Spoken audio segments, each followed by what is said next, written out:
এবার যে খবরের দিকে নজর রাখবো, খেলার মাঠেও বঞ্চনা, জাতীয় ফুটবল দলে বাংলাকে বঞ্চনা, প্রতিভা থাকা সত্ত্বেও বঞ্চনার অভিযোগ, বাংলার ফুটবলারদের বঞ্চনার অভিযোগ। কিভাবে বঞ্চনা, আরো বিস্তারিত জানাবেন প্রতিনিধি ইরন রয় বর্মন রয়েছেন সঙ্গে। ইরন,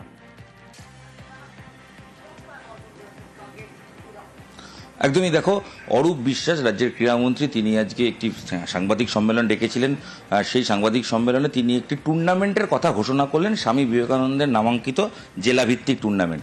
এই টুর্নামেন্টের কথা বলতে গিয়ে অরূপ বিশ্বাস কিন্তু যেটা বারবার বললেন যে বাঙালি ফুটবলারদের তুলে আনতে হবে।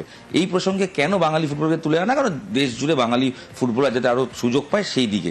সেই প্রেস কনফারেন্সে যখন প্রশ্ন করা হয় যে জাতীয় দলে বাংলা এই যে সন্তোষ ট্রফি দল চ্যাম্পিয়ন হলো, সেই দলের কতজন ফুটবলার ন্যাশনাল টিমে সুযোগ পেয়েছেন, উত্তর নেই, কারণ চান্স পাননি।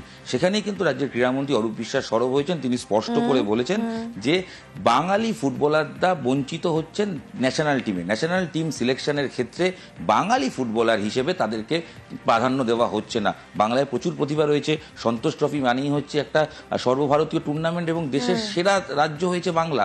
সেই দলের ফুটবলাররা কেন জাতীয় দলে চান্স পাবেন না? পাশাপাশি বাংলার কি প্রতিভার অভাব আছে? উত্তর নেই, মানে উত্তর হচ্ছে অবশ্যই প্রচুর প্রতিভা রয়েছে। সেক্ষেত্রে তারা কেন সুযোগ পাবেন, এই নিয়ে অরূপ বিশ্বাস সরব। এবং তিনি বারবার বলছেন যে এআইএফএফ যারা সর্বভারতীয় ফুটবল সংস্থা তাদেরকে দেখতে হবে এবং বাঙালি ফুটবলার বা বাংলার ফুটবলার হওয়ার কারণে তারা যেন ব্রাত্য না হন এবং যাতে আরো বেশি পরিমাণে বাংলার ফুটবলার আমাদের নজর থাক।